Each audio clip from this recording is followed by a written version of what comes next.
Good morning, students of Saraswati Vidya Mandir, Commerce section. In economics, we are in chapter number 4, problem of excess and deficient demand. And this is the last segment of this chapter.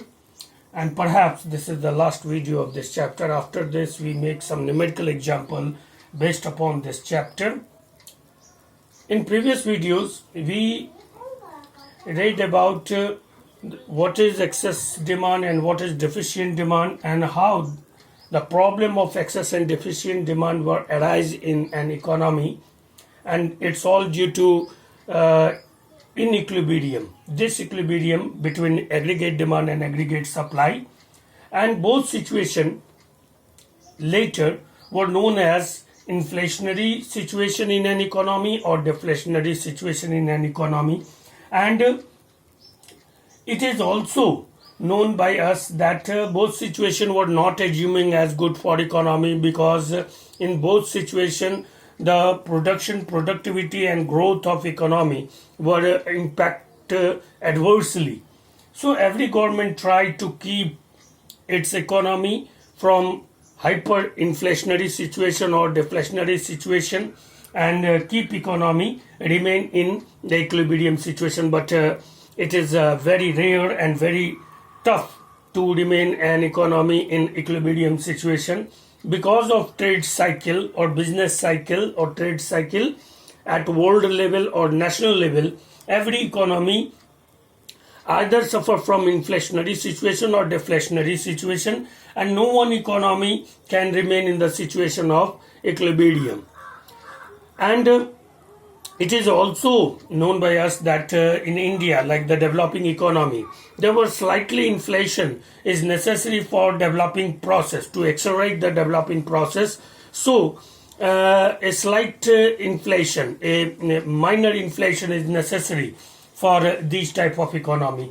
But if that going to be cross its boundary, then it is a inflationary situation, or inflation would make a pressure upon economy, which also adversely impact the growth process.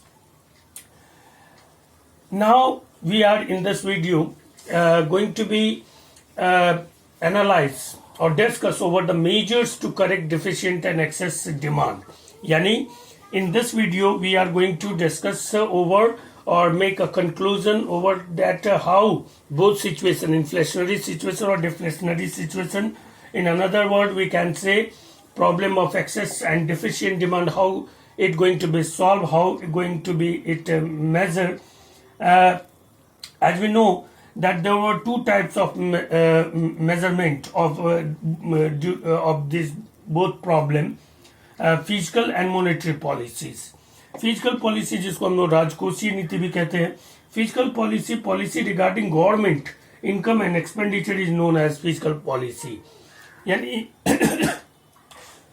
public expenditure and public revenue, the policy which is related with public revenue and public expenditure is known as fiscal policy. And through the fiscal policy, the inflationary and deflationary both situation can be handled by the government in a very easy way.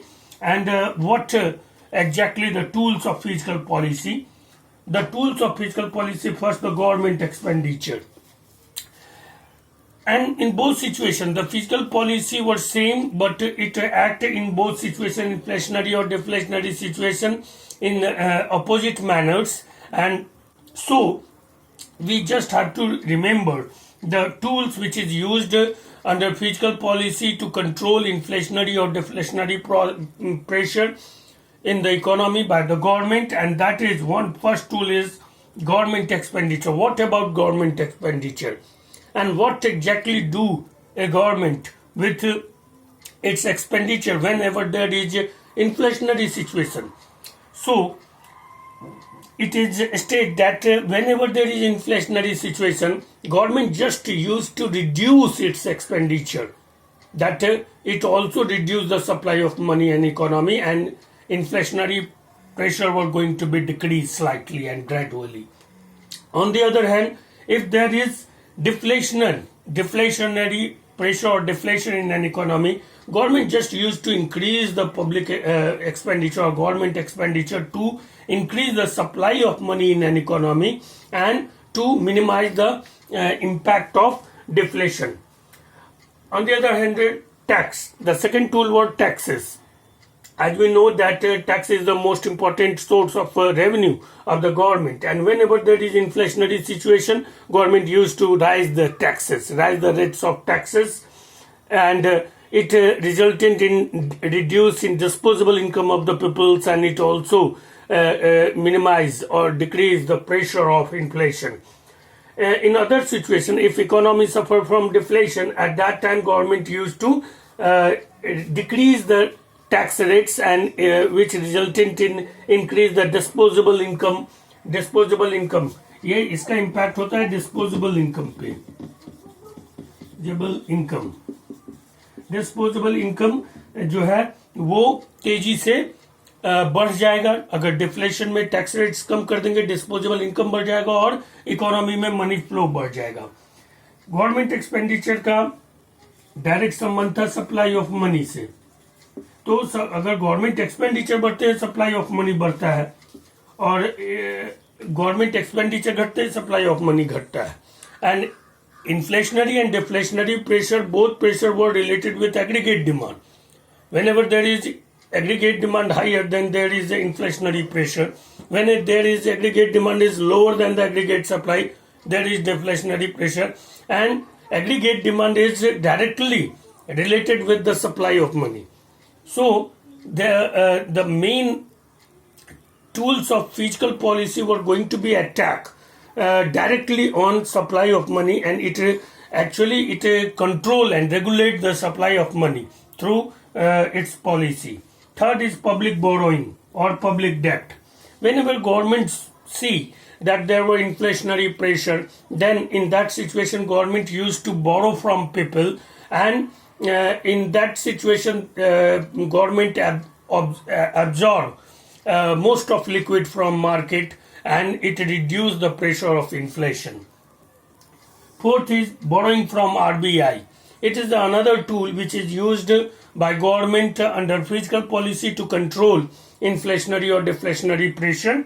And mostly whenever economy suffer from inflationary situation or inflationary, at that time government used to borrow from RBI, and whenever government borrow from RBI, it reduced the supply of money by RBI itself in the form of currency, and government also have to be pay interest to RBI, and therefore government felt a pressure of monetary pressure, and due to this government reduced the government expenditure on various projects, and due to this the overall supply of money going to be reduced, and it controlled the inflationary pressure. So under fiscal policy, government use the tool of government expenditure, taxes, public borrowing, and borrowing from RBI. On the other hand, monetary policy. राजकोषीय नीति हम लोग जानते हैं कि monetary policy which is issued and prescribed by monetary authority of the economy, and monetary authority of India is known as RBI, Reserve Bank of India. And Reserve Bank of India is not only monetary authority, but is also monetary regulator, monetary facilitator, monetary coordinator, everything going to be said to RBI. And RBI use its monetary policy to control inflationary and deflationary pressure very effectively by its various tools. And thus we can see the application of monetary instruments to correct the situation of excess demand and deficient demand. What is the pressure? What is the tools? So सबसे पहले bank rate and repo rate. As we know that bank rate refers the rate at which Reserve Bank used to discount the bills of commercial banks, and repo rate refers that rate at which commercial banks get loans from RBI. And in both situations, in inflationary situation, inflation की हम बात करें तो inflation में इसको बढ़ा देंगे, deflation में इसको घटा देंगे, और इनका इम्पैक्ट जो होगा वो मनी सप्लाई पे होगा. Reverse repo rate, it refers that at which RBI used to take loans from commercial bank, and whenever there is inflation में क्या होगा कि RBI इस रेट को बढ़ा देगा, डिफ्लेशन में इसको घटा देगा.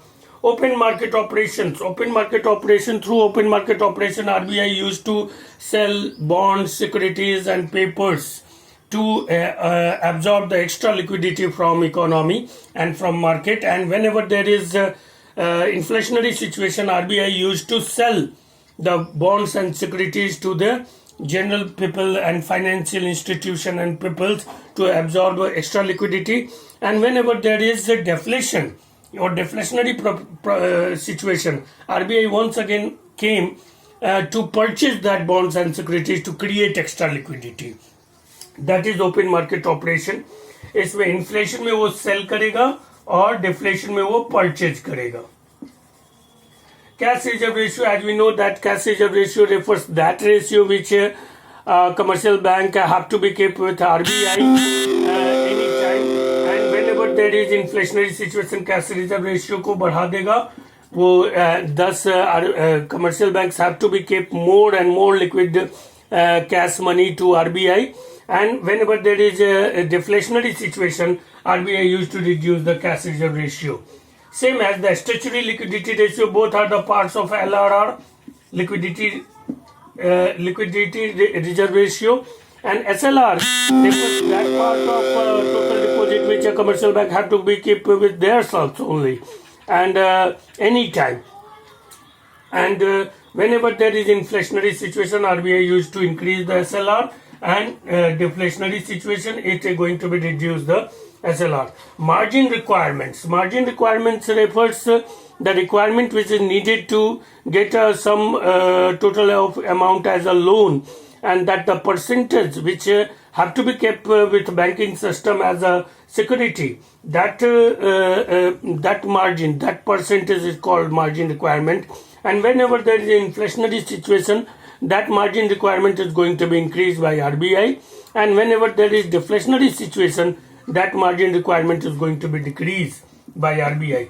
Moral pressure, time to time according to economic situation, RBI suggests some moral suggestions to all banks, commercial bank especially, and financial institutions to regulate their credit creation according to economic situations.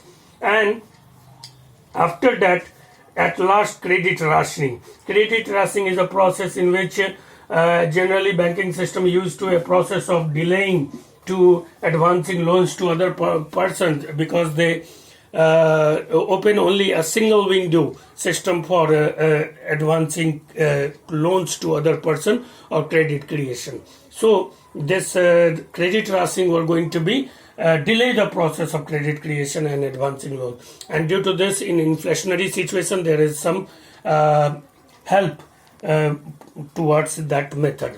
So students, it is very easy, and all monetary and monetary policy we also read in the chapter of money and banking. So here there is just a revision of that monetary policy. You all well study that policy in money and banking chapter previously.